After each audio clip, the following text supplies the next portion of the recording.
Hello friends, कैसे हैं आप सब लोग। आई होप आप सब लोग बहुत बढ़िया होंगे। मैं KR सैनी KR सभी का स्वागत करता हूं। दोस्तों, यूनिफाइड पेंशन स्कीम यूपीएस को लेकर बहुत बड़ी अपडेट निकल के आ रही है। जी हां दोस्तों, 10,000 से भी कम जो है केंद्रीय कर्मचारियों ने अभी तक यूपीएस चुना है। सरकार जो है पूरी तरीके से जोर शोर इस पर लगा रही है कि ज़्यादा से ज़्यादा कर्मचारी यूपीएस चुने, लेकिन यूपीएस चुनने से कर्मचारी जो हिचकिचा रहे हैं, कतरा रहे हैं। तो ऐसा क्यों हो रहा है, उसके रिगार्डिंग बात करने वाले हैं। आज जो है यहाँ पे एक खबर निकल के आ रही है और इन राज्यों ने अपनाया यूपीएस। जी हां दोस्तों, केंद्र सरकार के बाद में कई सारे राज्यों ने भी यूपीएस यहाँ पे जो है अपना लिया है। और एनपीएस में देखिए, जो 60% पैसा आपका रखती थी गवर्नमेंट, वो भी आपको मिलेगा इस खबर के तहत। तो जानेंगे क्या कुछ खबर है, कहां से निकल के आ रही है, किस न्यूज़पेपर की खबर है, और इसमें बहुत सारी चीजें आपकी यूपीएस और एनपीएस को लेकर क्लियर की गई है कि क्यों जो है लोग यहाँ पे यूपीएस के अंदर नहीं जाना चाह रहे हैं। और यो यूपीएस में चले गए हैं, जो 10,000 से कम कर्मचारी, जो जितने भी कर्मचारी यूपीएस में चले गए, तो उनका क्या होगा। तो यूपीएस जो है पूरी तरीके से यहाँ पे फेल होती नजर आ रही है। आप खुद देखिए, यहाँ पे 27 लाख के करीब जो कर्मचारी है, जिसमें से मात्र 10,000 से भी कम कर्मचारियों ने यूपीएस चुना है। तो यूपीएस कैसे सक्सेस यहाँ पे हो सकती है। सरकार पूरी तरीके से यहाँ पे इसका प्रचार प्रसार कर रही है, इसको लेकर संगोष्ठियां वगैरह बनाई जा रही है, लोगों को अवेयर किया जा रहा है। लेकिन फिर भी यहाँ पे जो है अभी तक 10,000 से कम कर्मचारियों ने यूपीएस चुना है और इसको यूपीएस का कैलकुलेटर भी जारी किया गया। फिर भी जो इसमें किसी टाइप का कोई इंप्रूवमेंट नजर नहीं आ रहा है। जो कर्मचारी संगठन वगैरह हैं, जैसे स्टाफ के सदस्य वगैरह हैं, उनकी लगातार जो मांग है कि हमारे को ओपीएस ही दिया जाए, हमें ना यूपीएस चाहिए या ना एनपीएस चाहिए, तो उसका कहीं ना कहीं जो है यहाँ पे सामने नजर आ रहा है प्रभाव कि यहाँ पे लोग डटे हुए हैं ओपीएस की मांग को लेकर। तो देख लेते हैं क्या कुछ खबर है और कौन कौन सी चीजें यहाँ पे आपको देखने को मिल रही है। देखिए दोस्तों, स्क्रीन पे आप Rajasthan Patrika business and wealth का जो पेज है, आप न्यूज़पेपर आता है राजस्थान पत्रिका, और जयपुर का है, सोमवार 2 जून 2025 का, आज ही की डेट का है। 30 जून, देखिए यहाँ पे एनपीएस और यूपीएस दोनों में से कौन सी बेहतर है। 30 जून है अंतिम तिथि। पेंशन का विकल्प चुनने के बाद उसे बदल नहीं पाएंगे। जैसा कि आप सभी लोग पता है, 1 अप्रैल से लागू हुई थी, 30 जून तक का समय है। एक बार अगर अपनी एनपीएस से यूपीएस में चले गए तो फिर आप लाइफ टाइम यूपीएस में रहना पड़ेगा। 50% गारंटीड पेंशन के बावजूद 10,000 से भी कम केंद्रीय कर्मचारियों ने चुना यूपीएस। बहुत बड़ी खबर है दोस्तों। यहाँ पे काफी समय से संशय बना हुआ था कि कितने लोगों ने अभी तक यूपीएस चुना लिया है या एनपीएस में ही बने हुए हैं। तो यहाँ पे चीज क्लियर हो जाती है इस खबर के तहत कि अभी जो है बहुत ही कम लोगों ने यहाँ पे यूपीएस चुना है। और अगर ऐसा ही रहा तो यूपीएस पूरी तरीके से फेल यहाँ पे होने वाली है। कई तरीके की इसमें चीजें लिखी हुई है। यहाँ पे लिखा गया है कि इतने 27 लाख करीब जो है केंद्रीय कर्मचारी है, उनमें से मात्र 10,000 कर्मचारियों ने अभी तक जो है यूपीएस चुना है। तो ऐसे में जो उदासीनता क्यों दिखाई जा रही है इसके प्रति, यहाँ पे इसमें बताया गया है कि किससे कितना भुगतान मिलेगा। यहाँ सुनिश्चित भुगतान, अगर कर्मचारी ने कम से कम 25 साल की सेवा पूरी की और एज स्वैच्छिक रिटायरमेंट या रूल 56(6) के तहत रिटायर हुआ, तो उसे अंतिम 12 महीनों का, जैसे कि आप सभी लोग अंतिम 12 महीने को औसत मूल वेतन का 50% आपको पेंशन के रूप में मिलेगा। डीए और डीआर इसके ऊपर मिलने वाला है यूपीएस के अंदर। अगर सेवा 120 महीनों यानी 10 साल से भी अगर आपकी कम सेवा रहती है, 10 साल से कम, तो आपको यहाँ पे कुछ भी नहीं मिलेगा, किसी टाइप की कोई पेंशन वगैरह नहीं दी जाएगी। और आगे लिखा है, अगर सेवा 300 महीनों 25 साल से ज्यादा, तो अधिकतम जो सीमा है वो 300 महीनों यानी 25 साल ही आपकी मानी जाएगी। इसके बाद में आप जो 30 साल करो, 35 साल करो, आपके जो महीने यहाँ पे महीने माने जाएंगे, मात्र 300 महीने काउंट किए जाएंगे। न्यूनतम गारंटीड भुगतान, अगर कर्मचारी ने कम से कम 10 साल की सेवा, 10 साल की अगर आप सेवा कर लेते हो मिनिमम, तो 10,000 आपको पेंशन मिलती है। और 10,000 से ज़्यादा 25 साल से कम करते हो, अनुपातिक रूप से ये आपको पेंशन मिलेगी। इसमें लिखा है, यहाँ पे देखिए किन किन लोगों को यहाँ पे यूपीएस का विकल्प दिया गया है।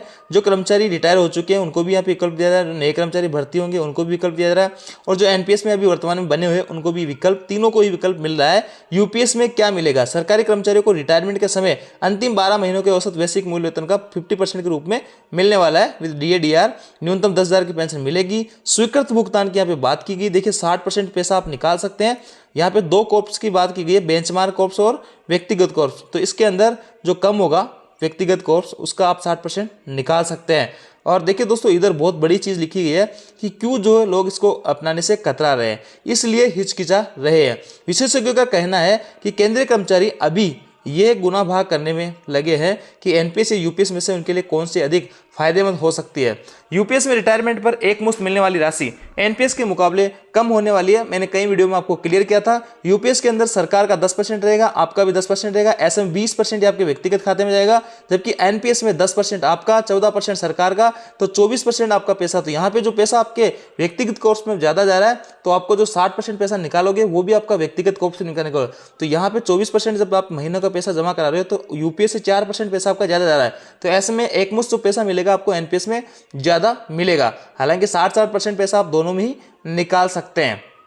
अब देखिए बहुत बड़ी चीज़ लिखी हुई है, यूपीएस में रिटायरमेंट पर एकमुश्त मिलने वाली राशि एनपीएस के मुकाबले कम होने, पूरी पेंशन के लंबी सर्विस जैसे कई कारण है। देखिए पूरी पेंशन के लिए लंबी सर्विस का मतलब यह है कि मान लो किसी भाई की 60 साल के अंदर उसका रिटायर होना है, लेकिन उसने वीआरएस ले लिया 50 साल के अंदर, तो 50 से 60 साल इन 10 सालों के अंदर उसको किसी टाइप का बेनिफिट नहीं दिया जाएगा, किसी टाइप की कोई पेंशन नहीं दी जाएगी यूपीएस के अंदर। जब उसकी 60 साल की उम्र हो जाएगी, एक्चुअल उसकी रिटायरमेंट की उम्र हो जाएगी, उस दिन से उसको पेंशन का लाभ दिया जाएगा। तो सबसे बड़ी कमी जो है यूपीएस में मेरे को यह लगी। आगे लिखा है जिसका कर्मचारी आकलन कर रहे हैं, एनपीएस में रिटायरमेंट पर 40% राशि एन्युटी में निवेश करना होता है। जैसे कि आप सभी लोगों को पता है एनपीएस के अंदर आपको जो 60% पैसा एक मुश्त मिल जाता है, 40% पैसा एन्युटी में जाता है, जिसमें मूलधन वापस होने का विकल्प भी आपका रहता है। ये 40% पैसा को जो लगता है उसमें आपको रिटर्न कराने का भी ऑप्शन रहता है, रिटर्न ऑफ परचेज प्राइस। इस ऑप्शन के तहत आप जो इनको रिटर्न भी करवा सकते हैं। ये यूपीएस में ऐसा कोई विकल्प नहीं है। कर्मचारी के डिपेंडेंट की मृत्यु होने पर एन्युटी राशि वापस नहीं होती है यूपीएस के अंदर। किन राज्यों ने अपनाया, देखिए यहाँ पे कई सारे राज्यों ने भी अपना लिया है।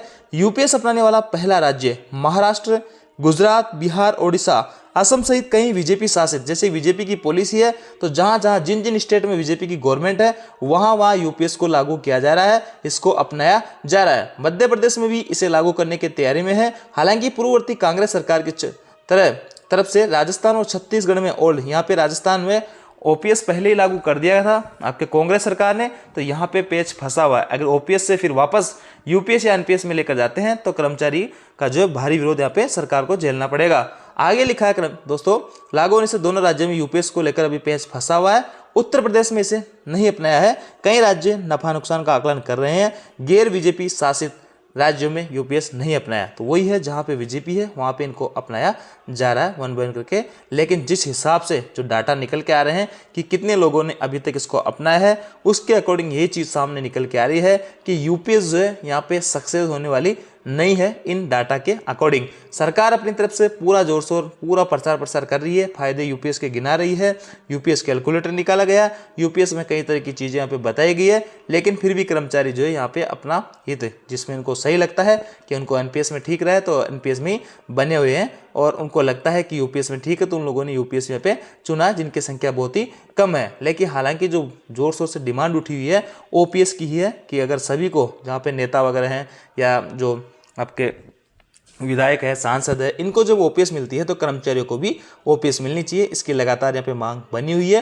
तो ये चीज़ जो है यहाँ पे यूपीएस को कहीं ना कहीं कमजोर कर जाती है और ओपीएस की डिमांड जो है फिर से यहाँ पे पुरजोर तरीके से उठ रही है।